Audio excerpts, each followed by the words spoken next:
Yes, we are. Good afternoon, everybody. We're going to get started with the Traffic Commission meeting.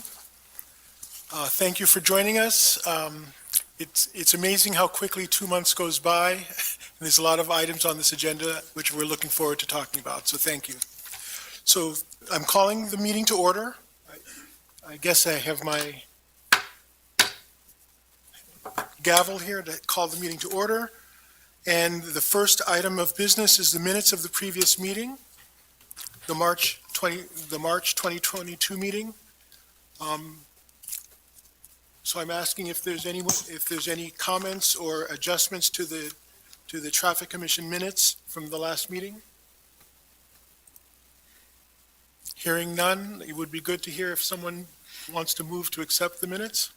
So Uh, moved? Seconded. It's been moved and seconded. Is there any further discussion? If not, all in favor? Aye. All opposed? The motion passes. The minutes of the previous meeting have been approved. The next item on the agenda is old business. The first item on old business is related to the eastbound connector project, and we're not making further presentation or discussion about the eastbound connector at this time.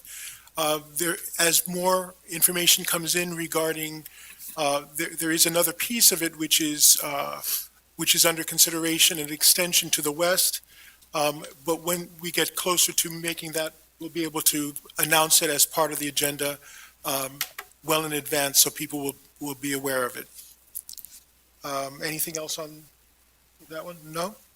So then the next item is item 15-2022, considering the request from Miranda Redzich, requesting a safety device at the intersection of South Queen and Hazel, and a sign prohibiting tractor trailers from turning onto Hazel Street. So this is an item that was discussed at the last meeting, and I wanted to know, is Ms. Redzich here? But anyway, we have some follow-up. So I'm going to turn it over to Cindy McCormick, our city engineer. Yes, we performed, based on action from the Traffic Commission to perform a traffic study, we looked at Hazel Street in more detail to try and determine whether trucks should be accommodated on Hazel Street. We looked at traffic volumes, inventoried the width of the street, and also had some truck turns done at the intersection of Queen and Hazel to determine whether trucks and what size trucks could be accommodated at that intersection. Based on that analysis, we reached, I think it was basically a smaller tractor trailer, being a 33-foot trailer, would be able to be accommodated within Hazel Street, but anything larger than that, it would impede on the parked cars. It makes it difficult, I think, as was identified by the requester, that's difficult for vehicles to turn left onto Queen Street with the existing parked cars. Knowing that Hazel Street is rather narrow, it is, I'm sorry, it's basically 21 feet wide with parking on one side. It's difficult to accommodate tractor trailers through there. We were making a recommendation of prohibiting trucks between Prince and Queen Street on Hazel Street. Anything larger than the 33-foot tractor or the 33-foot trailer length.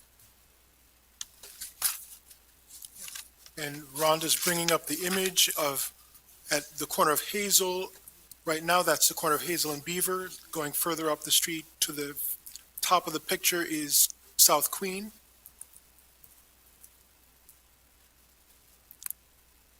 This is going to the That's west? Prince, yeah, that's Prince Street. To Prince. So this would be basically the intersection where we would prohibit the movements. There would be signage on Prince Street and Hazel Street on the west side of Prince Street to prohibit the movement of trucks through, either turning left onto Hazel or going straight from Hazel, crossing Prince. We did look at, I know, I'm sorry, the other part of it, we did look at, there was conversation about whether switching the direction of Hazel Street would be beneficial. We did look at that. We had similar issues with trucks, or with that, we had concerns about the circulation of traffic and the need, ultimately, we would have to install additional traffic signal poles and heads to accommodate that movement. So we didn't feel like that was a wise choice in switching the direction because of the impacts as well to the other nearby intersections. Cindy, in this image, there's a gray or green car parked right near the pole standard. Now, you were talking about 33-foot trucks. Would that vehicle parked there interfere with the turning of that size truck? Did any parking restrictions need to be implemented for any kind of truck restriction? We did, I'll have to double check what the turning movement resulted in, but, something that close, and I guess I wouldn't have an issue either just restricting trucks, completely from turning from Prince onto Hazel, just because of I've got no problem with that either. just because of the narrow width of the street. We did identify that Conestoga and Seymour, the streets to the north and south are wider and would be able to better accommodate the truck traffic. Did you see any reason why trucks even use it? Is it just convenience, just not wanting to go all the way down to the end of Queen and Right, I think it's more, they have the industrial uses on Hazel Street there, with the KOZ area. There's a couple other additions. the other end? To the west. To the west. Yes, okay, Yes, where trucks may be coming from that direction and just wanting to, straight up, okay. to go straight across to get north, Gotcha. rather than heading south to then have to go north. Okay. So if it were the case, at this moment, what's being proposed is signage at the prohibiting turning onto, to the east onto Hazel from Prince. And what was just discussed was that if truck traffic were prohibited altogether, it frankly would actually solve the problem as well. Is there any discussion about pros and cons of either option?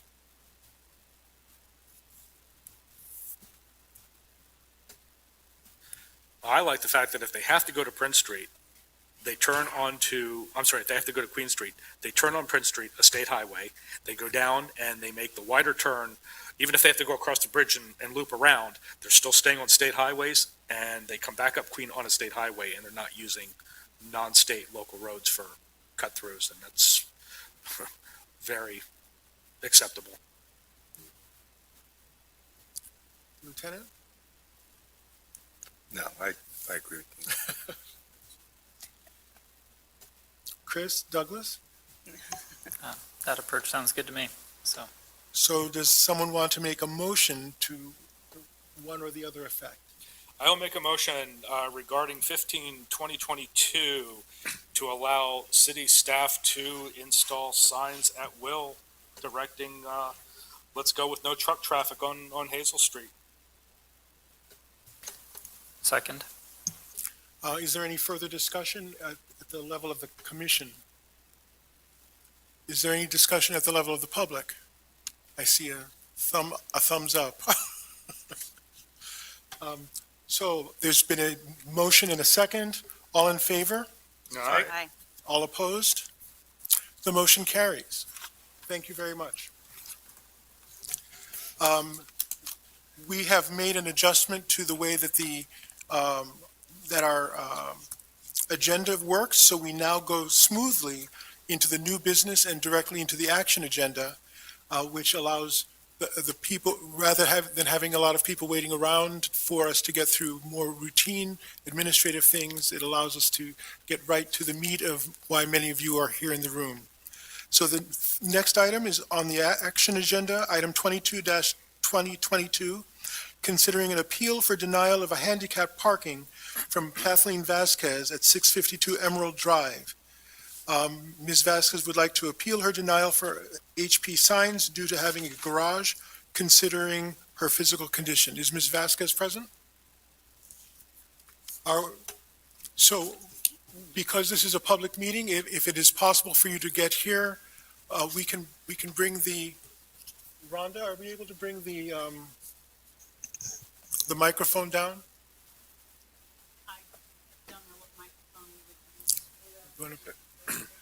The intention would be that you also identify yourself and the block, not necessarily a specific address, although it's part of the public record now, and the block that you live in. That's right. Yeah.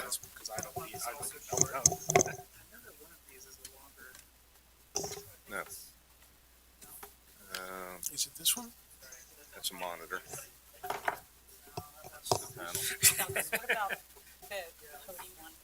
was gonna say, the one on the stand might be the best. Can it come over?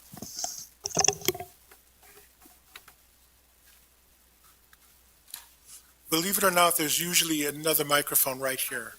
One of them used to be like ridiculously long. Yeah, exactly. They have it up here. You'd think you'd have a wireless one, just, No, but that's okay. I'm Kathleen Vasquez. I live at 652 Emerald Drive, Lancaster, PA. I'm requesting an appeal for the denial I got from the handicap space I requested. Our garages on that side of the street where I live are in the back. The people that live on the other side have their garages and driveways in front of their house.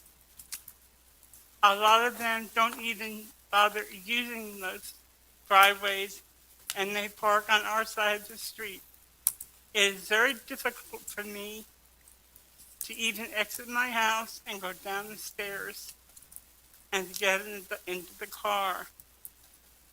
If the car was parked in front of the house near the curb, it makes it easier for me to exit and enter the car.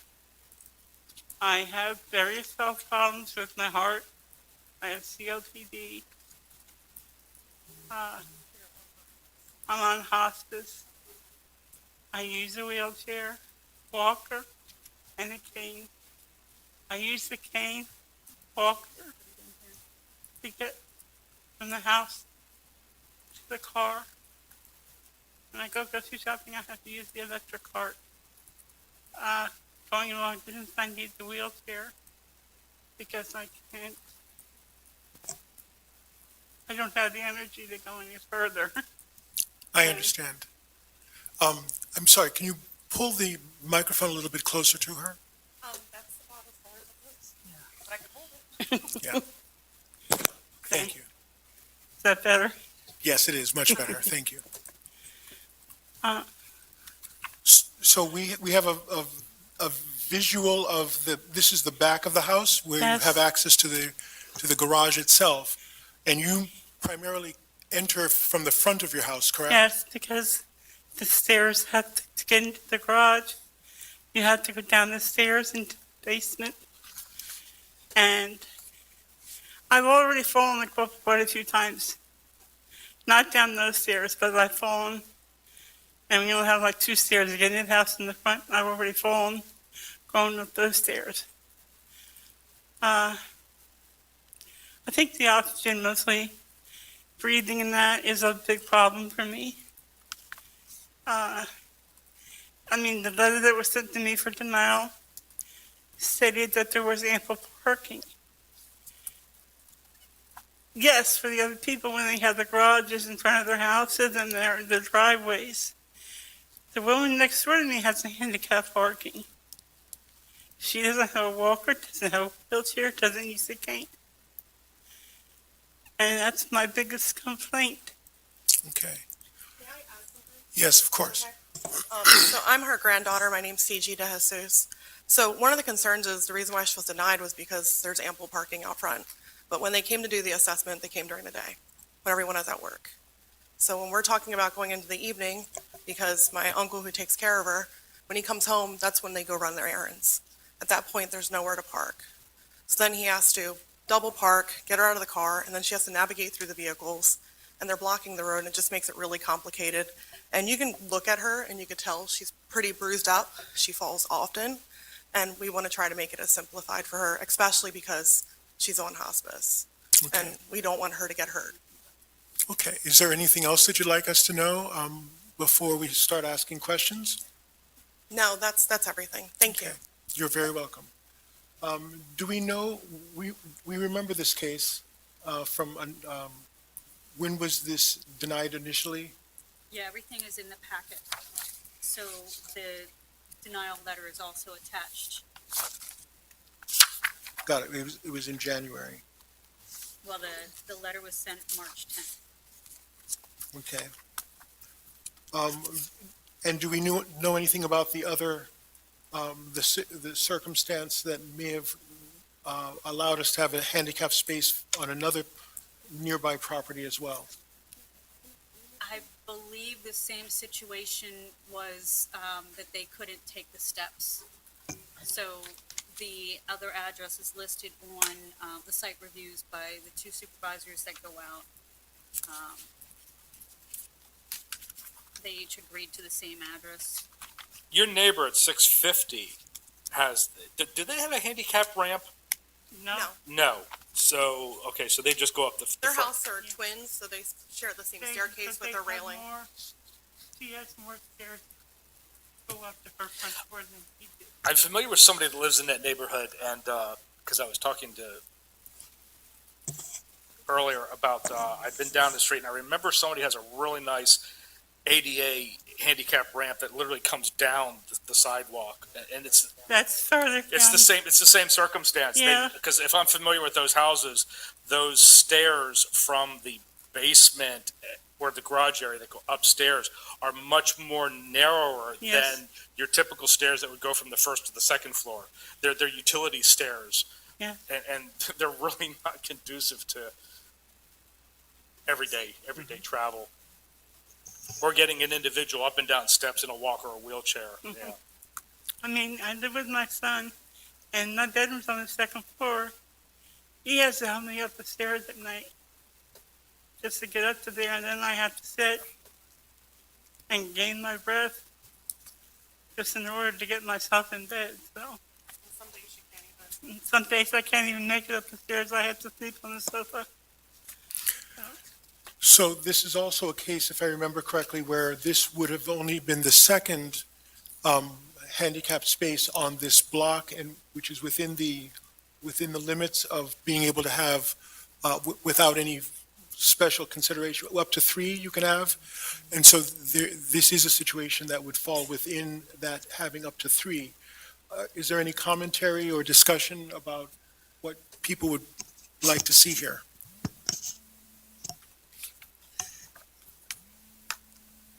I'd like to recommend that we approve the space, and allow for it. As a motion? Well, happy to make that motion, sure. So as a recommendation, yeah. do you want to, does anyone want to discuss, is there any other aspect that needs to be considered? So would you like to turn that into a motion? Sure, I'll make a motion that we approve the requested ADA space on the street. There's been a motion and is there a second? Second. A second? Is there any further discussion? Is there any further comment either from you or from others in the public? Thank So there's been a motion and a second. All in favor? Aye. Aye. All opposed? The motion carries. Thank you so very, very much for, I apologize, but thank you very much for taking the initiative of challenging this kind of a ruling when it so obviously is a necessity here.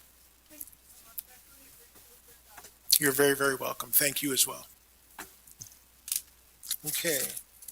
The next item on the agenda is item 23-2022, considering the review by Cindy McCormick based on a request to convert East Fulton Street to a one-way and add sidewalks between North Lime and North Shippen Street.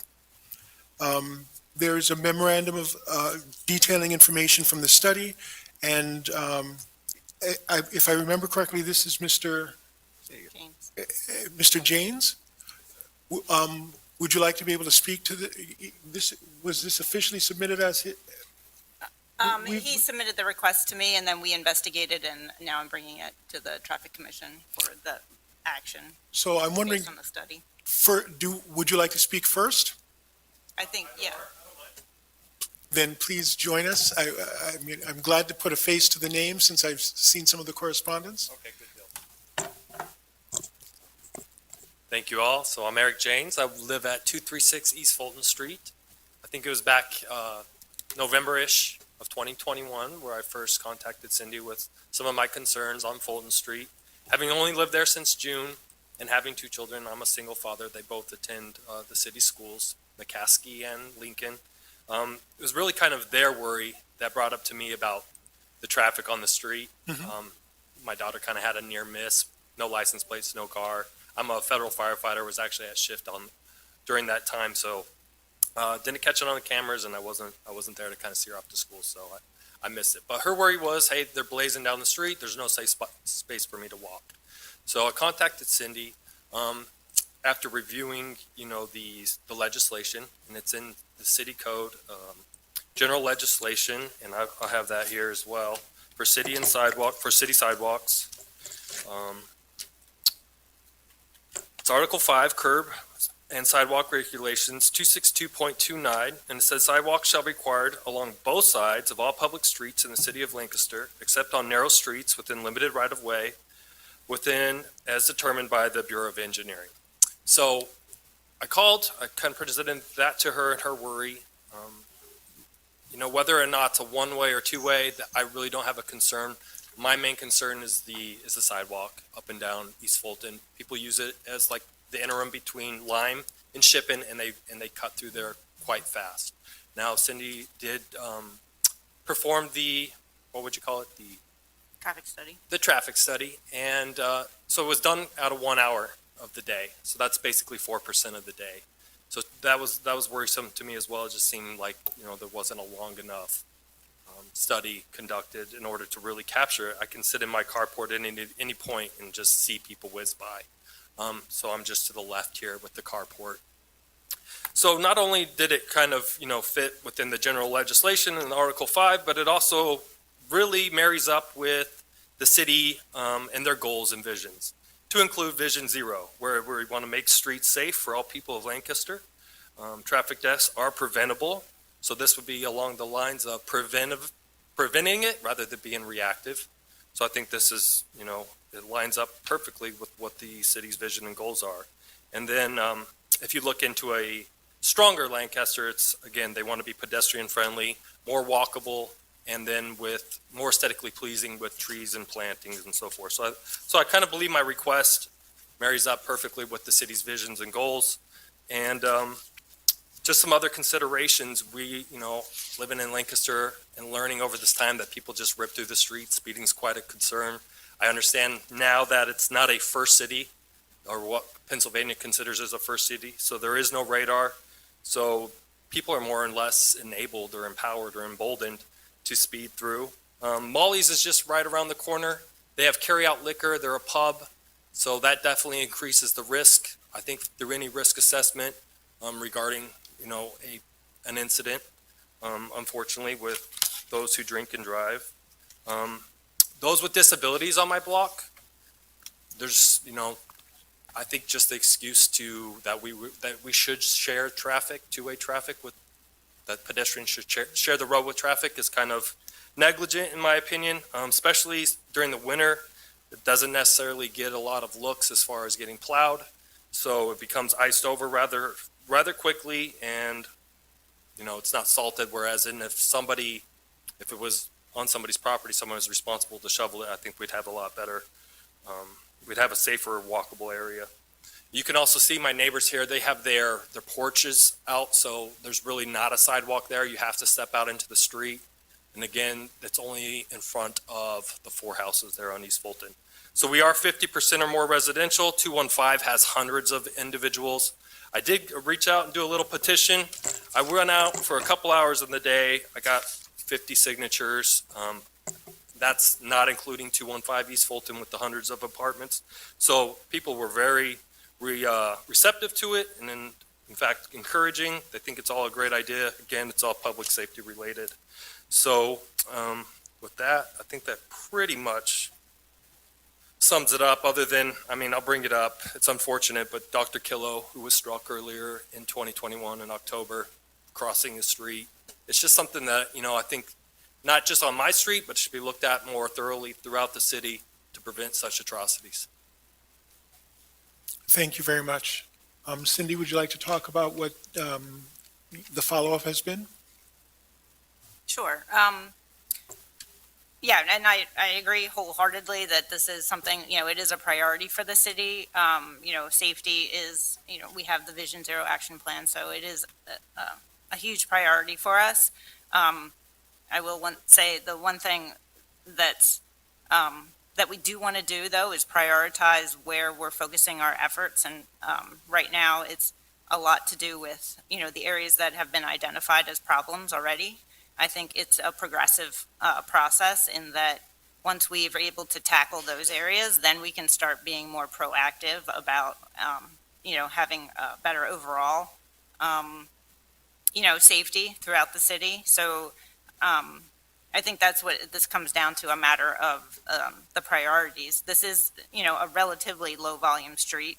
And we do have a lot of other streets like Christian Street, Market Street, streets that are narrow, where we're sharing pedestrians and motor vehicles are sharing the road. But we did look at the street in more detail, just looking at the city plan, which includes sidewalk and roadway areas. Fulton Street was not, is not designated to have sidewalks. I think a lot to do with, the width of the street as being 22 feet wide. So there's really not the opportunity to provide sidewalks on a narrower street like that.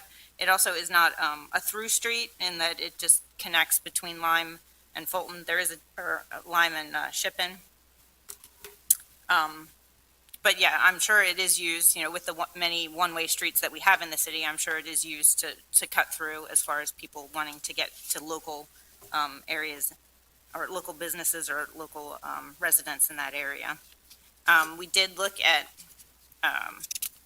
traffic counts just to try and understand, during a peak time where we're expecting where the most of the traffic would be on the street. We looked at a PM peak just to get a feel for the volume of traffic. We found there were, during an evening peak between 4:30 and 5:30, there were about 33 cars on the street during that time period. There is some traffic that's, I guess we did look at whether there were opportunities to incorporate green infrastructure into this project. It didn't seem to be beneficial in that it would be harder to incorporate green infrastructure into the right-of-way with the utilities and that kind of thing. We did check with our green infrastructure consultant, and most of that was better served on some private property, so it didn't really help to, because we like to integrate projects. If we can have multiple benefits with one project, that's, provides, it's easier for us to be able to prioritize that. And that would also help with being able to slow the traffic on the street. Right. Part of the safety challenge. We also looked at reportable crashes. There were any reportable crashes on Fulton or Lime Street or Fulton and Shippen. And we did use some of the streetlight data that we have available to us, which is basically, it's an AI program that looks at using people's cell phones to determine, travel paths, speeds, volumes, and we found that speeds were in the 85th percentile speed was in the range of 12 miles an hour, and the volume over a course of a day was maybe 500 vehicles.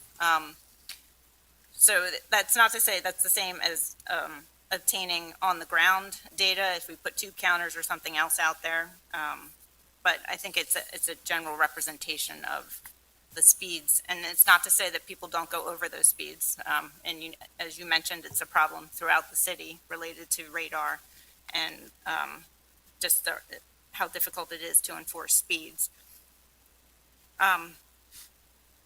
But, based on all those different factors, we didn't recommend to change the direction of the street, or not change, but to make it one way, because of concerns with creating additional impacts to, you can see I don't know if you see, the cleft palate has some driveways, and it's sort of a connection all the way through between Shippen and Lime, so just creating additional cut through on private property was a concern if we made it one way as well.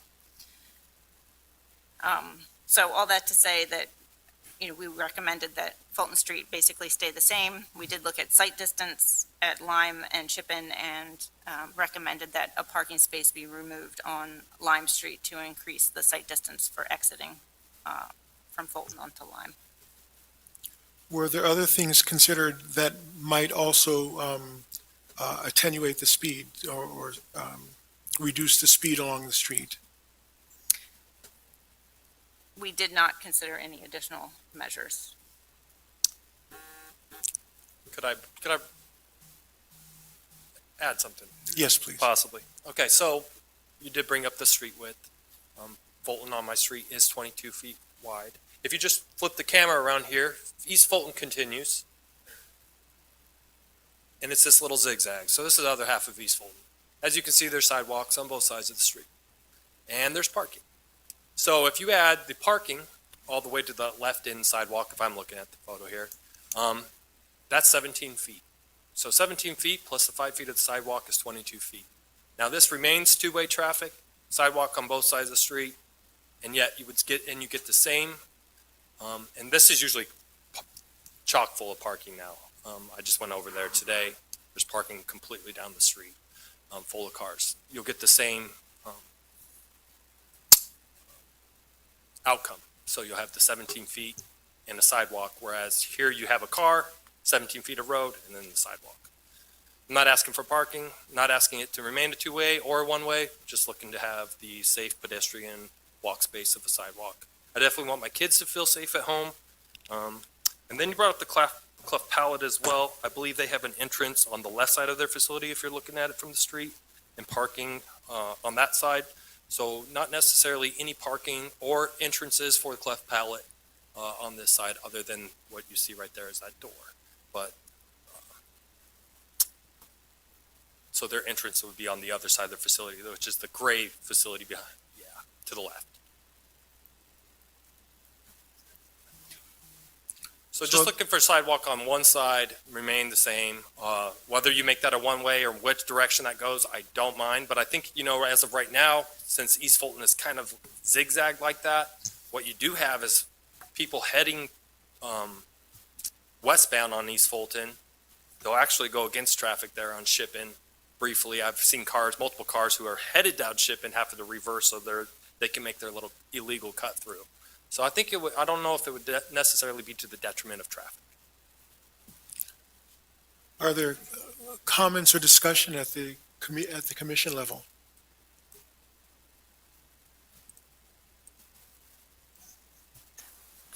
Just a clarifying question. Cindy, it looks like that next block that we were just looking at, that the cartway is wider and the full right-of-way is wider. Is that correct, or is there unutilized space on? The right-of-way is 35 feet, and then there's a 6-foot sidewalk, so it's 22 feet for the cartway. Okay.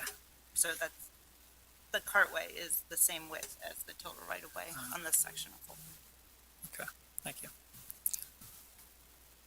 Are there any questions? Are there any commentaries about possibilities to explore? Cindy, if sidewalks were even going to be remotely considered, who pays for them?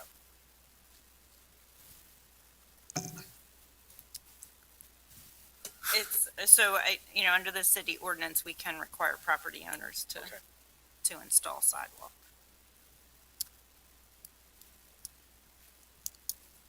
And could I add something? I don't want you to take the wrong way. It's not a threat at all, but it is a concern. If there weren't sidewalks and there were something to happen, now we know that I brought it up, it's an issue, it's been a concern, and possibly negligence or willful negligence was considered in a litigation for an incident were to happen, who would foot that bill? The city most likely, and it would be upwards of $1 million, I would assume.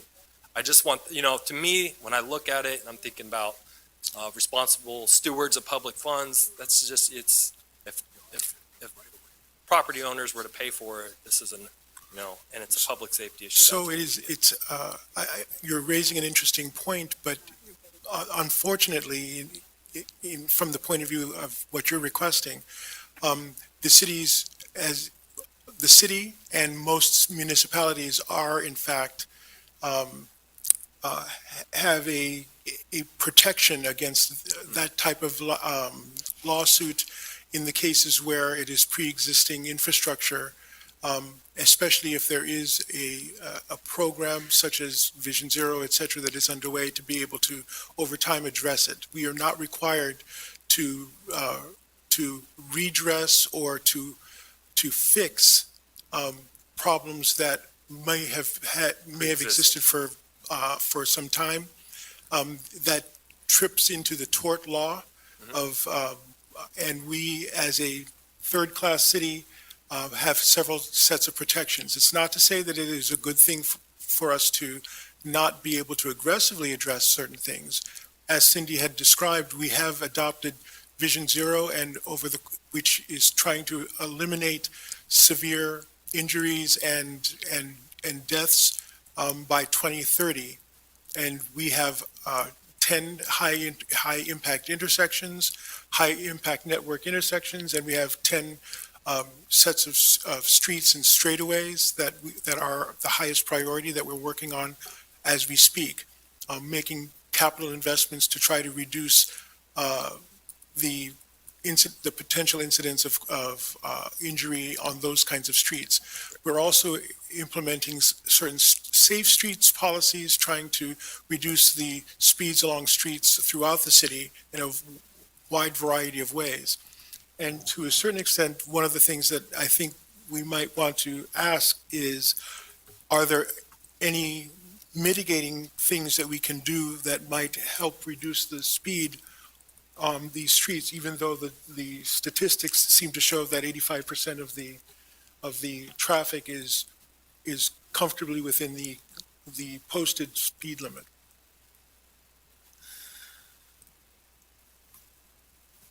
Comments, questions? Any recommendations? I just want to validate the concern. I completely understand your concern here. This is an ongoing challenge on many of our streets, and figuring out how to prioritize improvements where we can is with limited funds is a challenge. In some large developments, there might be improvements that are made by with private funds. In this case, without a land development pushing that, we have to sort of look at this across our portfolio of improvements. I think, as Cindy mentioned, there's streets where we have much higher traffic volumes for both pedestrians and vehicles, and certainly this isn't in any way to diminish your concerns and experiences on this street. I think a need for us to to be good stewards of the funds that we do have, to try to figure out where best to put them for maximum impact as well. I used to live around the corner from here, and I know that there's some people that really cut through at high speeds there because they don't anticipate any traffic on that block, and that can sometimes lend itself to that. I wish I had a solution to propose, but at this moment I don't. I appreciate that engineering looked into this situation, though. Could we post some speed limits of 15 miles per hour? I don't think there are any posted. To be honest, I haven't looked, but I don't believe there's any speed limit posted. One way I'd still appreciate to be considered, that would be, having to deal with one direction of traffic rather than two would definitely, I think, help with safety. And then if we can require the property owners, I mean, I'm a property owner there, I provide a sidewalk. So those that don't, it's not necessarily equitable. Or So, what's to say that I would have to maintain mine? so often, I mean, I think you're asking several different questions, and I can address one or two of those points.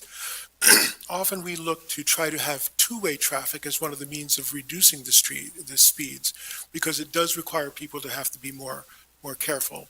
It does not eliminate the people who are idiots and continue to race up or down a street, but one-way traffic often creates a situation where people believe that there's less obstruction or less opportunity for conflict, for physical conflict, whereas a two-way street is one of the things that we are contemplating for a number of our streets as part of the Safe Streets Initiative and parts of how do we reduce speed on the streets.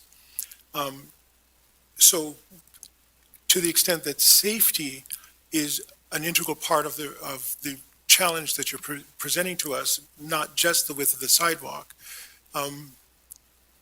having it remain a two-way street is in large part of the philosophy that we're trying to adopt and implement in a variety of other areas.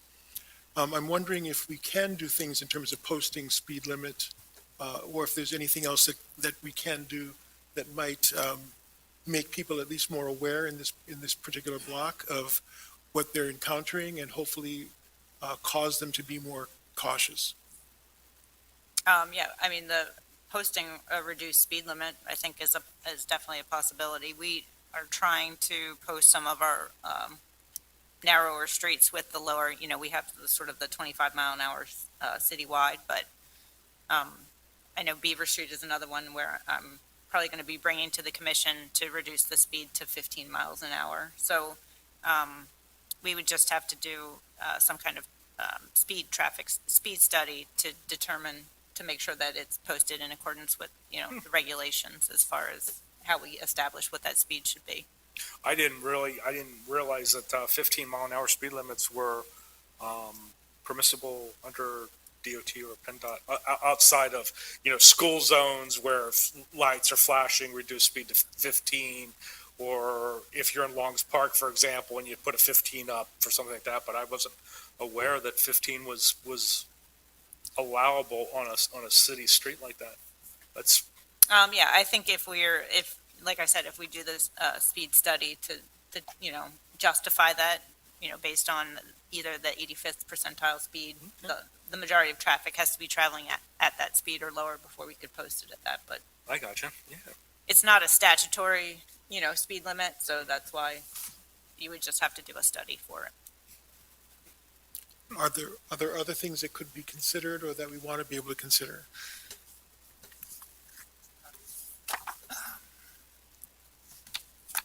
Does anyone want to make a recommendation? I'll mention just one other thing. Sorry, I'm just looking at the. I guess we missed the eastbound connector by just one block on this, didn't we? That's too bad.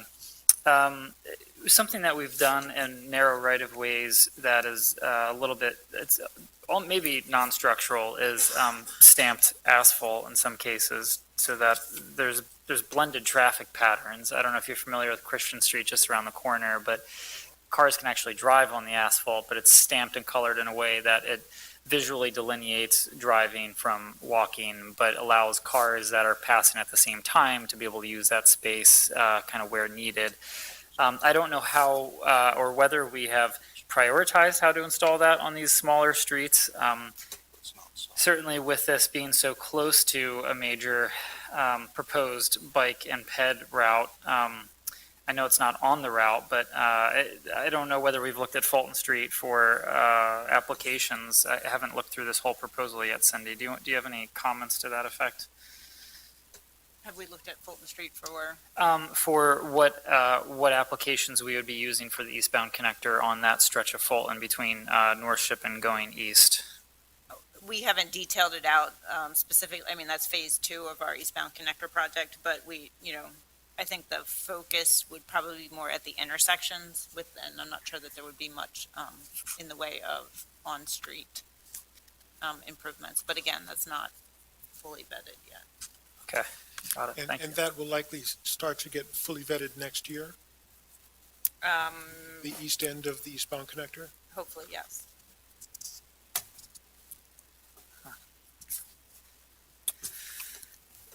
Other comments, questions, recommendations? Do we want to then either recommend a traffic study that might allow for being able to post the lower speed limit?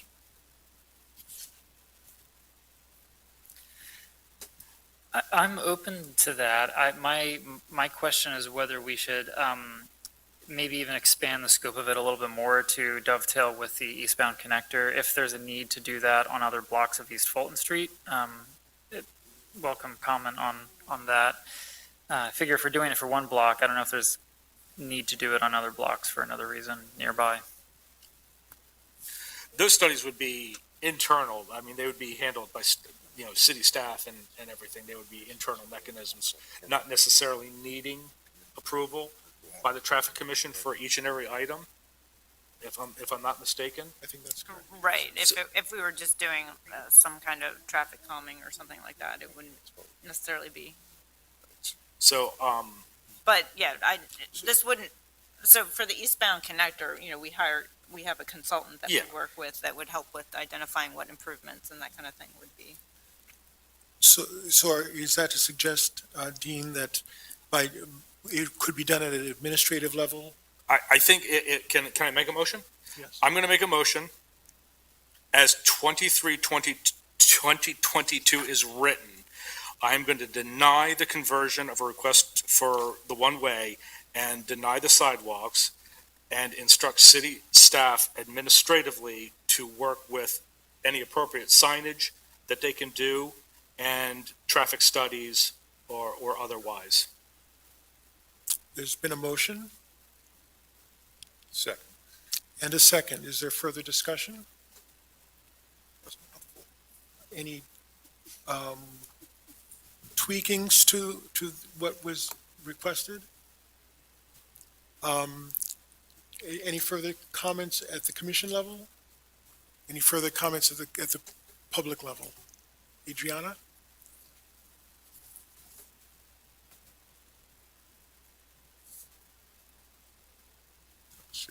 You have a, yes, please. So, And identify yourself and your hi, block. Adriana Atencio, 5th Street, 700 block. But as a person who works on the east end of town in Reservoir Park, instead of taking the Walnut Street bike lane, a lot of times, a lot of people use Fulton Street to bike back to the west side of town. So I know it is part of the eastbound connector, but having sharrows on that might not be a bad idea. But also, is there any consideration for maybe local traffic only signage, something like that, to really deter people from taking that as a shortcut? And you do see a lot of folks at the Shippen intersection just going and taking that zigzag motion, both cyclists and actual vehicle users. But I do think also being able to do, yeah, right there. So, yeah, that can't be legal. But some sort of signage would definitely be useful, I think, in the interim.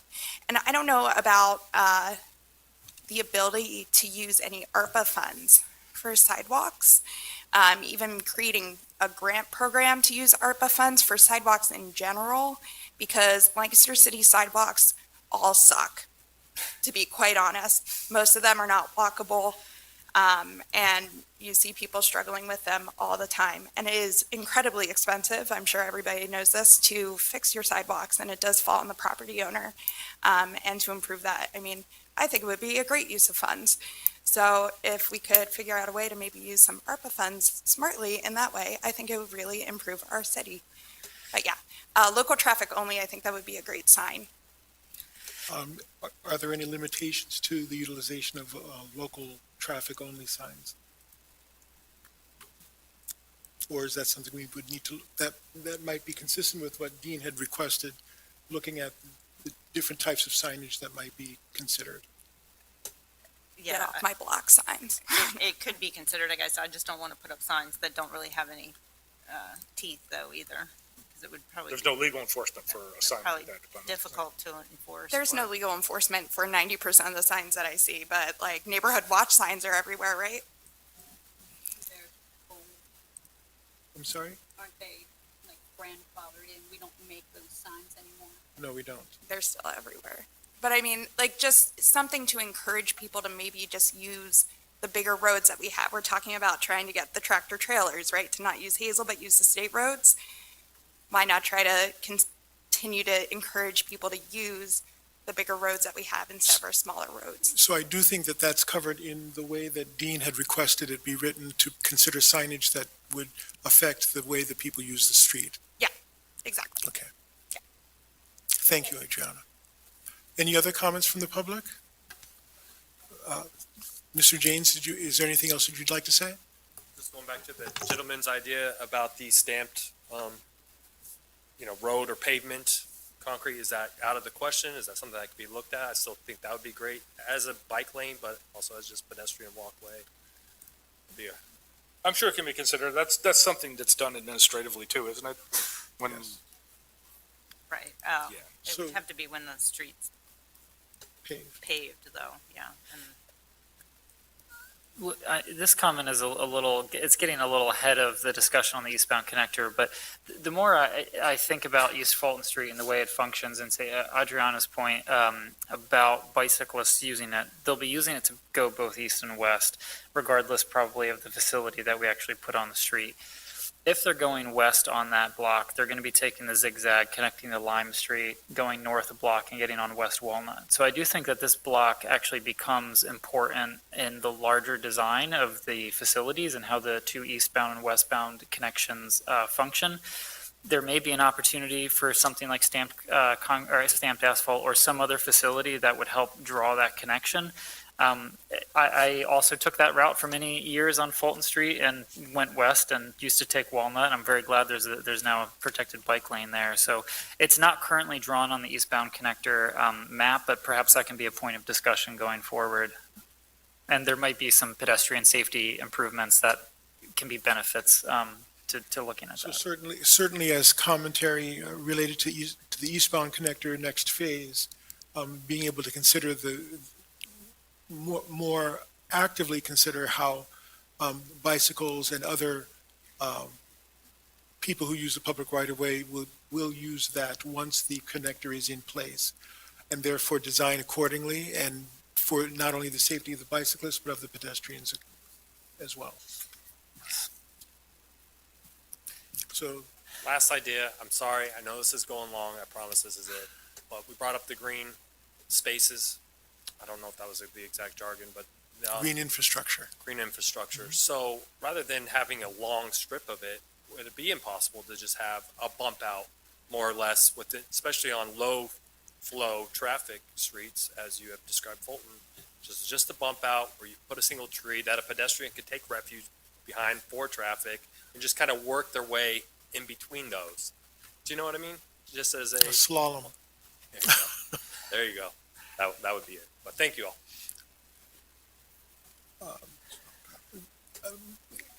Dean, might you want to ask I'm wondering if you might want to amend it to consider not just signage, but perhaps consider other options as well. I can make that amendment to make signage and other traffic calming within the scope of the city's administrative capabilities. So that's not a promise or a guarantee that something would actually happen or be implemented, but it does guarantee that we'd be able to look at several different options at a similar level or possibly a slightly more detailed level than has been looked at so far. So there is a motion amended and a second. Second. The amendment has been seconded. Is there any further discussion? If not, all in favor? Aye. Aye. All opposed? Thank you. So we will be looking at it in more detail and looking at options such as signage and other things that may be low-hanging fruit that may be able to be implemented easily at an administrative level. Thank you very much for your request. The next item is item 24-2022. Consider the submission from Cheryl Love representing ELA Group regarding the project for 210 College Avenue. So this is a presentation that we'd been awaiting, and we look forward, Ms. Love, to you making the presentation and describing how you may have responded to comments that have been provided in the past. Right, thank you. Cheryl Love with the LA Group. We also have Dominic Wicker, our client with Washington Equities, and Jason Best, project manager, and Michelle, our traffic engineer as well. So we have some handouts as well. Dominic, did you want to give a brief intro? Thanks. I'm Dominic Wicker. I'm with Washington Place Equities. We are the contract purchaser of the property and have been working on the site for a little over 2 years now. So now I recognize your face to the voice because I spoke to you a number of weeks ago regarding Oh, is that right? carnival. Oh, well, That's there you go. correct. There you go. Yeah, actually, we were just talking about that. So that's next week, I think. Yes. So we've been working on this site. We acquired it from UPMC after they made the decision to move their facility or uses elsewhere. We are multifamily developer investors out of Baltimore, and we've been looking at this site to program it with a new development program, basically consisting of two components of residential. One in the historic hospital of about 150 to 170 market rate multifamily apartment units. That would be really centered at the 1950s era building right at the corner of College and Walnut. We'll be undertaking a historic tax credit project there, and would be moving forward with that program. The balance of the site that we control, which you can see sort of outlined in red, we would be building approximately, I think, 53 townhouses. And so over the last 2 years, we've gotten the site rezoned. We've gotten the site subdivided for some complicated reasons, which I'm happy to get into. And then we've sort of all along been working fairly closely with both community partners, city agencies, as well as an affiliated developer, HDC, which is kind of undertaking a separate but related project, both on, adjacent to us and across the street. So from a timing perspective, we're right now at the beginning of the land development stage. We would be anticipating that construction, all goes well, would start in early first quarter of 2023, so next year. And then we would look to probably start delivering units about 18 months after that, so somewhere in the second or third quarter of 2024. So that's in a nutshell, that's sort of where we are. From a, why don't we can get into it, I can handle it quickly. Could we put the other site plan up a second? So just for orientation, West Walnut is to the right side here, which is the north side, so north is sideways. College Ave to the bottom and Marietta left, and West End Avenue is up just off the screen there at the top. So we are looking to close several entrances actually that are currently existing and reduce the number of those. So we'll start at the top, West End Avenue, we're modifying the current access point, but that's basically in the same location. On around to Walnut Street, that is a existing location with some modification to it. Mid-block running left, right, or north-south on the screen. In our work over the past many months with the city staff. We are introducing, as recommended through those discussions, a private street to help with facilitate a mid-block connection through this large property. So that would create a new access point on Marietta, but at the top of the page, up above that on Marietta, we would be closing where the current boiler house for the hospital complex has a drive up there. So essentially, we'd close our drive in that location that's existing, provide a new one further down here on Marietta. And then if you could pan up on the screen to see College Avenue at the bottom, there's currently an existing loop-through front drive that had served as the main hospital entrance there. That loop drive would be removed. Also, some portions of the hospital would be removed as well. So we introduced from College Avenue, we take away 3 of those access points existing and introduce the one new one kind of mid-block there that you see on the screen, which runs up on the drawing or in the western direction. So that brings traffic in, and that's a 2-way access point. From the right, just above that, you see there are 2 narrow drives that introduces vehicles to a lower level parking inside the existing building. There's some additional parking straight ahead, and then new parking to the left. That double row of bay of parking to the left is essentially in the location of one of the current existing buildings. It was the old nurses' dormitory and whatnot in that general area. And then there is a grade change from there to that upper drive. So this is all at a lower level, and then what comes through as the private street is up at a higher elevation. From that private street mid-block through, kind of the north area of the hospital, there is another entry drive that goes into an upper level parking, kind of in the middle, right there, yes, to the left there, left on screen, correct. That allows parking inside the building at that upper level as well. So there's 2 various levels inside within those spaces.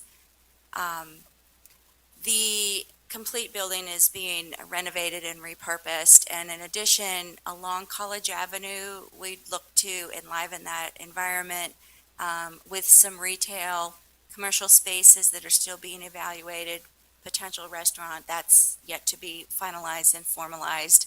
But those are some new outside areas, as well as the space, approximately 7,000 square feet inside at grade level, ground level, would be repurposed for that use along College Avenue itself. So from a drive standpoint, that's essentially what we're looking for currently in the way everything has been designed. We have shown on the very bottom of that sheet the existing drives and exits to the parking deck that is across the street. Would also provide some limited parking as well from that upper level. I think it's approximately 70 spaces or so that also support our project, and that's through some agreements. So we just submitted our final land development plans. We've met with the urban forester.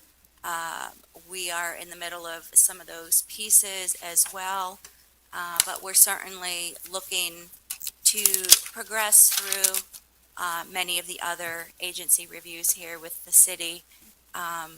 We have worked with Cindy back and forth on some traffic scoping. We have collected some traffic counts. I think it was actually today we submitted some revised scoping. Cindy probably didn't get to even see that yet. It was shortly before this meeting. But we will collect some additional counts as they relate to Reynolds School around the corner with our vicinity and the timing on that to make sure we're collecting during some school hours. Also, the 3 drives that I mentioned on this, which would be the eastern side of College or the bottom of that sheet, that relate to the drives for that parking deck and the various buildings in that location. We see everything across the street being served for this building, coming and going from College because of its proximity. And the towns, they're essentially semi-attached and attached single-family units there on the top area, we think make great use of very highly paved spaces right now. We've calculated out all of our parking as well with the garage space that's inside the back of those units and counting the space in their driveway as well. If we need to get into some more detail on the parking, Jason could possibly talk us through that as well. But we meet what is required, and in fact, I think we have some excess, if I'm correct, through primarily what we're calling the towns. Those do provide excess parking as well. We will be providing a large number of street trees. We'll be going through those calculations as well. And we did kind of walk the site a few months ago with Cody, your urban forester, to determine which trees might be better to be replaced and more appropriate with this project. Certainly we'll go in front of shade tree to square away all those pieces. But last point I would touch on maybe is we did work pretty hand in hand with Tom Paul with regards to his previous fire experience. He fed us some real specific dimensions on the ladder truck that they would expect to use, if at all, through the various towns. Jason custom built an auto turn vehicle for those specific dimensions, and we drove that all through with our computerization to make sure we could get access to everything. And I think we had provided that to Jamil during our zoning hearing as just an exhibit that we do have public access to get to those units. And the main building with the multifamily housing would be sprinklered as well. So we feel very comfortable that this layout functions very well for the purposes of this development, and we'll entertain questions if there's. We have to do our full traffic study yet, and get that once we collect these last counts into Cindy for formal review and whatnot. We look forward to moving our project along, and any questions you have. Thank you very, very much, Ms. Love. Douglas and or Cindy, I guess, tell us a little bit about how long, when this was submitted and how long is the review period? Sure. So we just got this. I think we just uploaded it yesterday for review. So it's very fresh. I'm not sure what the delivery date was, but this has not. We have 90 days standard to review and act. However, typically the way this goes is if staff still has outstanding concerns or comments, of course, it would likely behoove the developer to extend the timeline of a review so that they can continue to satisfy those. Now, we always try our best to, work as diligently and quickly as possible, but with the best outcomes. So we don't know at this moment whether there will be any kind of time extension. We try to adhere to the 90 days for action at Planning Commission. Thank you.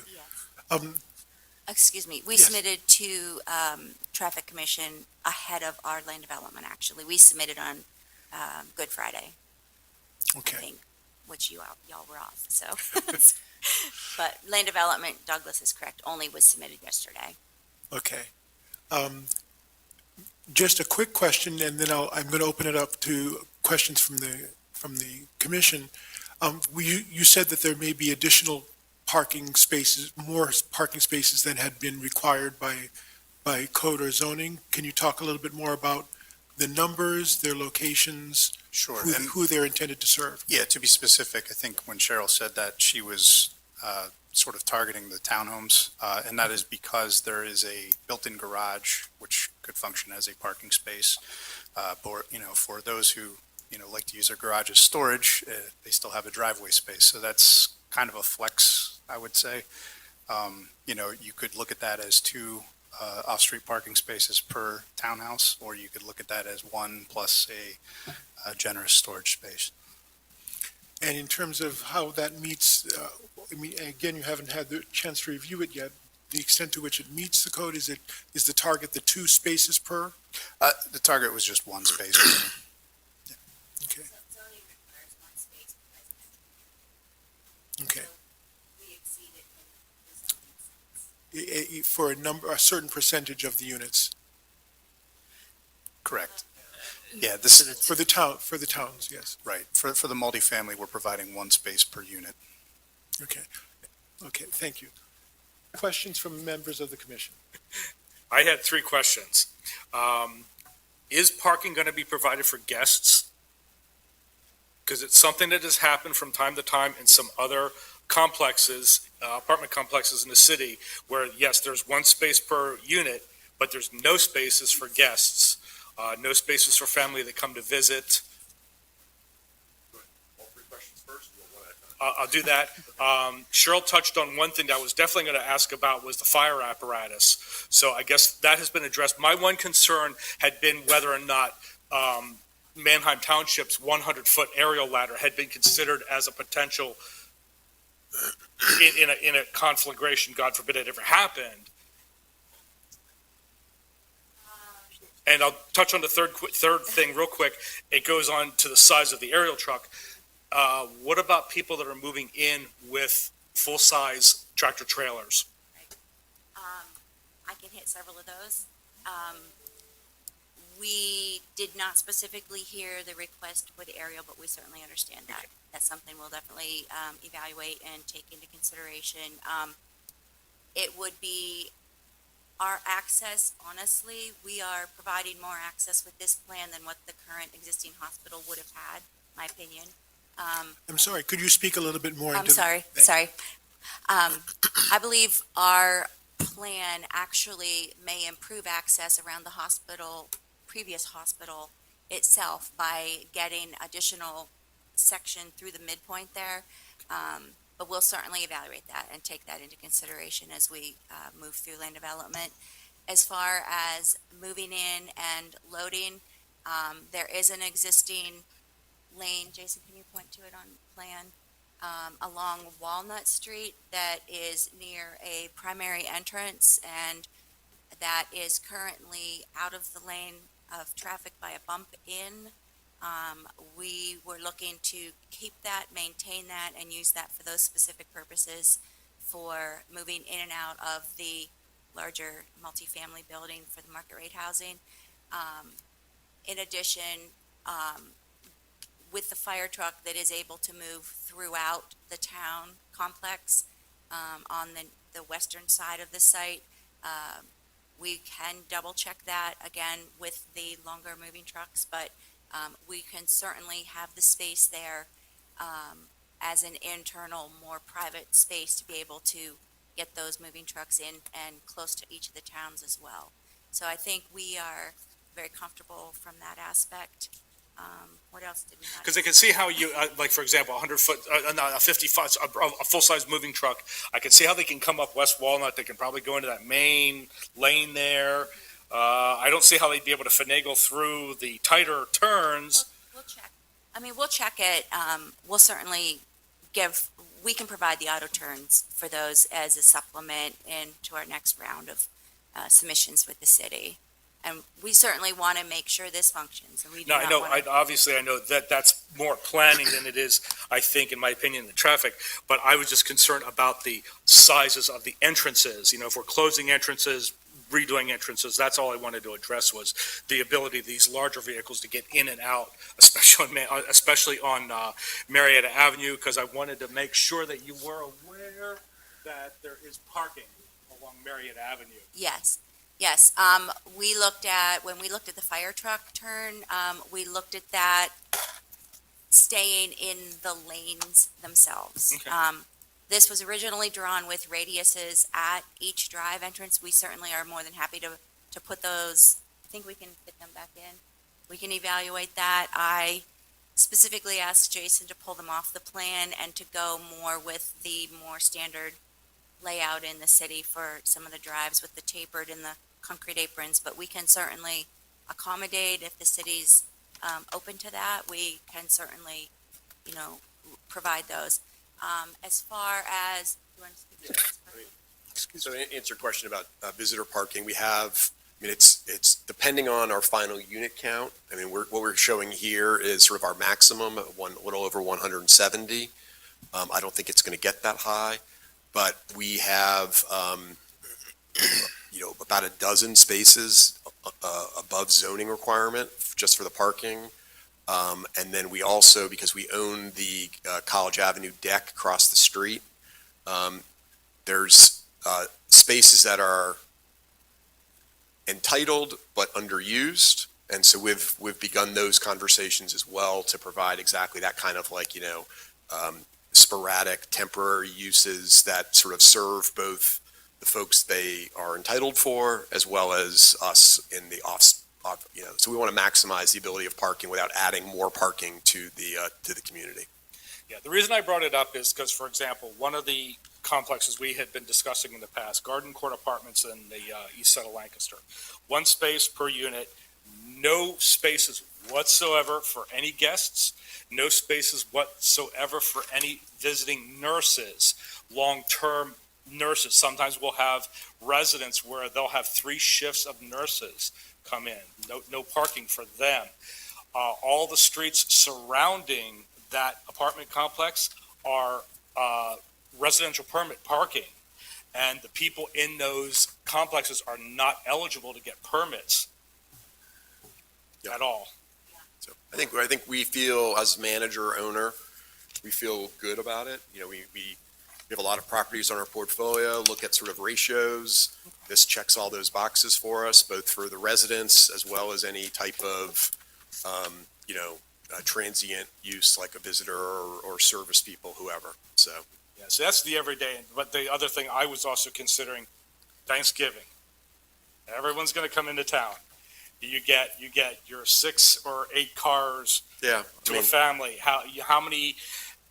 If you even had 10% of these units have 8 or 10 guests come for Thanksgiving, what's that going to do? I mean, that's a good question. Typically our demographic for our multifamily is not entertaining. They're the folks who are leaving and going somewhere else, going generally back home. Sure.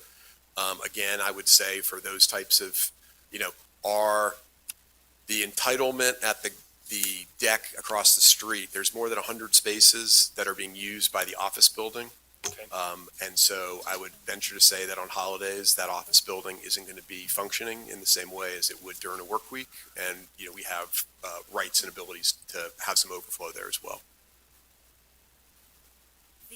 The other thing we thought, Jason had a good idea regarding the parking deck across the street was evaluating the restriping on that to perhaps be able to gain additional spaces within that specific real estate in accordance with city standards, but that y'all do have narrower than some of the more rural townships do. So we may be able to gain some additional spaces there. Again, we are providing the garage as well as the space behind each of those as well.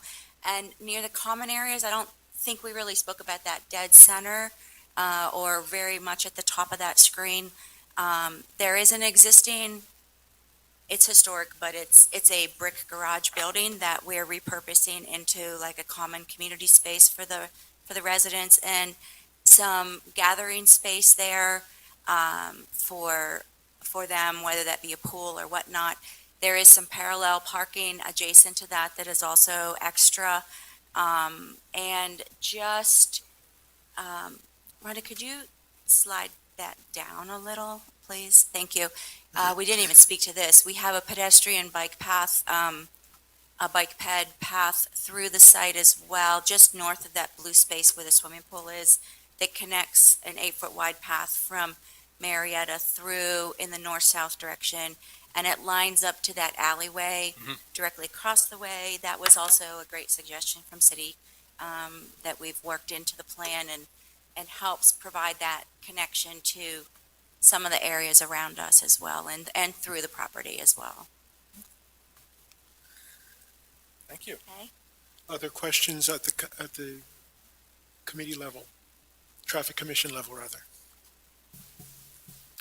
Cheryl, I had a question about the parking. You're showing, I guess at the bottom of this, you're showing sort of two ins and one out, I think, related to the parking on the other side of College Ave. Right, Michelle maybe can speak to that. It just looked like the way those driveways are set up, we evaluated the way the line striped arrows are painted, and I updated that this afternoon on that graphic that's in front of you, and that looked to be the way that they operated, but maybe Michelle, you want to? One in the center is in. Right. The two on the outside, one on either side, are outs. This one Isn't over that in here conflict with is for the HDP? parking deck. There is a small drive in front of this building. There's another exit here. These two are posted exit only, one in the center. It's not posted as enter only, but it seems to be An entry. An entrance. And it doesn't seem to be an exit at all. Thank you for that information. I'm just trying to answer my question here. I'm looking it up, but perhaps you can beat me to it. I'm just wondering whether that aligns with what's proposed at 213 College Ave in terms of how they're using their driveway. I thought that was an entrance into their site. I don't have any information. Douglas, we'd certainly be open to viewing a copy of that plan more specifically. Do you know that, Dominic? Yeah, I mean, that project is running separately by others, but I think that with our scoping with Cindy, we had looked at collecting those three access points. It's a little, when you zoom in on it, you can come in the one and you can go right in front of that building that's labeled as UPMC there. It's really more on the Google image if Douglas has that he's looking at, but, yeah, that's helpful. So is that third driveway, I'm a little bit confused about that third driveway to the south. So there's there's two driveways into the parking structure, right? What is the third driveway to the south right now? So the one in the center is the entrance. The one, as we're looking at it, to the right is the deck Okay. exit. The one to the left, as we're looking at it, is an exit, but it appears to be just surface. And that's what's drive. on, that's on Cindy's But screen. it does connect between kind of the other two. Right, but that's not, whose property is that? Okay. Exactly. And there's no proposed change to that driveway. So you're showing it as an existing condition, is that right? Okay, just want to It is clarify. existing. Okay. So, It's yes, not a access associated with parking. that's So, right. Yeah, it should. Okay. should be considered. smaller medical building. Right.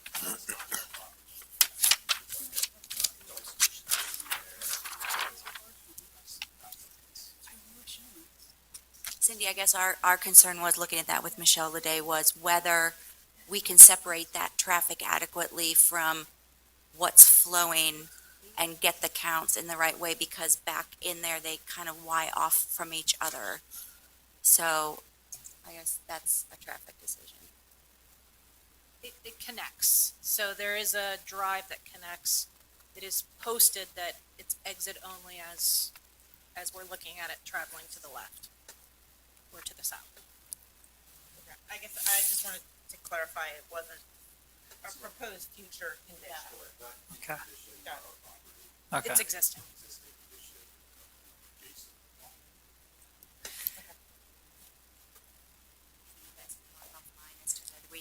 And Do so we need the, the counts at those three spots or the- not then? the three drives that you're requesting be closed on College Ave are which ones then? There's, You won't be able to see it as well there, but it's the loop drive here, both sides of the loop drive at the front, and then one drive that goes into the 3/4 acre parcel. We were leaving the more southern drive alone, but we were looking, because we are bisecting between these buildings with our driveway, taking that one existing away, and then we counted this loop road as two.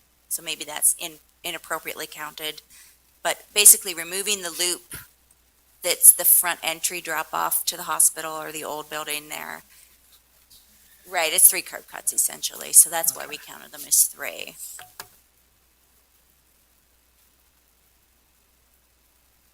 okay. There And you then go. that, I forget the name of that portion of the medical campus, is it the Delphs building?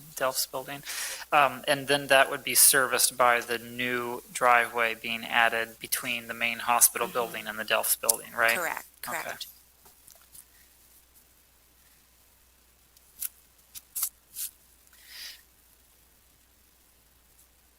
I think one thing we'll need to reevaluate where that pedestrian, if a mid-block pedestrian crosswalk is needed and where Okay. it's located as part of the driveways and the access points from the. Right, there's a, one that connects the medical, the hospital and the medical building, so. more towards the existing main entrance. So, certainly making a case to like move it closer to our. That's right, yeah. A couple of other questions.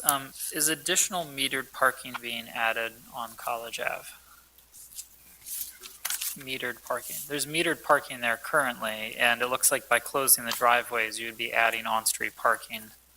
We have not had those discussions with anyone. I think that we were considering, what we needed for our frontage and our improvements and what we would need there to facilitate our active space in front of that retail and commercial, but we had not gone that far in any considerations at this point. But meter would be better than residential parking. Or like tied to the retail. True. Sure. Right. Just from my perspective, I agree with that. Yeah, okay. I know that the neighborhood has voiced many concerns about parking, so having, at some point, maybe in the land development process, an understanding of how many parking spaces are being gained along the entirety of the project would be really helpful. Okay. That also relates to change in signage on College Avenue as well. So there's no parking signs. There's a few other signs, I think, along that stretch that I don't know if this commission needs to act on any of that, or is that an administrative function to remove some of those signs? I think I would imagine that once the plan is fully fleshed out, it would need to be acted upon by the traffic commission. They relate, I think, to the driveway primarily, no parking from here to the corner. Yeah. Yeah, I guess that could be all one approval, like the new driveway, then where parking can be added back. Okay. And would this board also then approve the on-street parking too? Okay.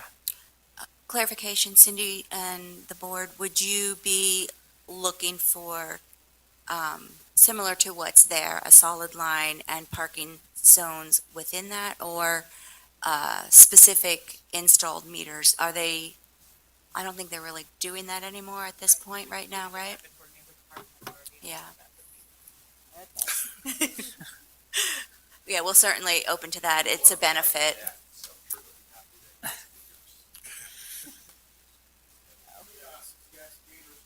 Yeah. Love the parking app, by the way. So, yeah, we can definitely work through that. And then it only benefits the project as well as others, And it looks like on the plan, the bus stop is being maintained on College Ave. Is that correct? I didn't see a lighting zone there that connected the sidewalk to where a bus would pull up. And I don't think it would be adequate to use the current pedestrian crossing area as a boarding a lighting zone. I think we can certainly work Okay. with our land development review with regards to some of those Sure. crossings as to what is your Yeah. perceived safest location. I know some of these comments are a little bit tangential to the decision today, but they affect the way the right-of-way is laid out and what action we might have to take the next time you're before us for any sign or parking additions or removals along this stretch. That's what I was just going to ask Doug, actually. I was about to say, I was just going to ask you, Doug, if this, because I'm not aware of the protocol here, because this is actually very new, even in my 20 years on traffic commission. Is this the first and only time we're going to see this project, or are we going to see this again? Yeah, I mean, I had indicated to Cheryl that I thought this was more of an introduction Okay. to this, and that we would take action next time after staff had more time to work through Yeah. the design. Yeah, and that's completely fine with us. We just wanted the opportunity to introduce this to you and appreciate all the feedback as it helps guide us into our next step of any review comments that come back and making sure we're accommodating whatever we can.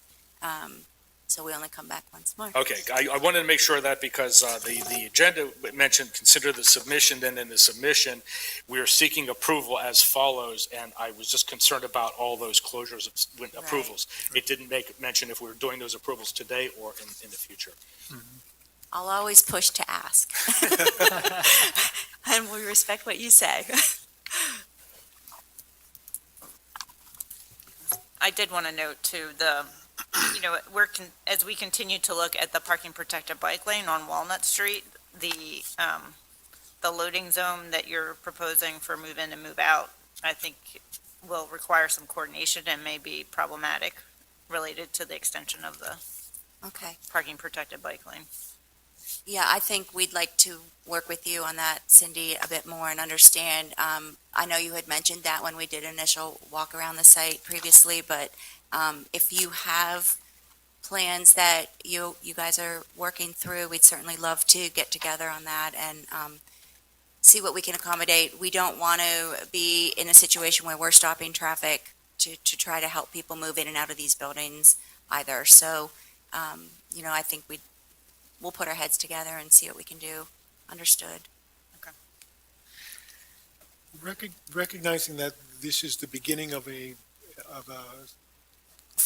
minimum 2 to 3 month period of review, I don't want to necessarily monopolize this as the detailed review and et cetera, but if there are any key comments that people want to be able to make for consideration, so that the consultants are aware, the developers are aware of some of the concerns, I would welcome those comments being made here. There was just one item that I was going to add after Doug touched on it. After Cindy touched on it. It was about the mid-block crosswalk. If there's any consideration of doing a raised table crosswalk like is down at F&M to keep it consistent, because keeping a raised walk from one side to the other with a speed table like is further down keeps it consistent with the speed calming measures of College Avenue. But that's a great place to put it, especially when we consider how many hundreds of people are going to be added to this. Understand that request and certainly we're willing to have discussions. I think that, we do have traffic signals at primarily every single corner around this, so that in and of itself does help deter at least the sensitivity to not a complete speed through. But I certainly understand we're bringing a lot of residents in and understand that request. That was another concern that we have highlighted, has been highlighted by the community too, is just the safety of the pedestrian crossing there. So we'll definitely keep that in our minds as we review this more fully in the coming weeks, and as well as the other intersections along College too. Are there other comments from the commission? Are there comments from the public related to this presentation? A thumbs up for raised crosswalks. So thank you very, very much for Thank the you. presentation. I'm sorry. Are you, Sorry, are we live streaming right now? yes, we are. Could you please, come to the mic? We've changed our protocols and it becomes more important for all of us to use the mics, even if it's in a small room where we can hear each other. Thank you.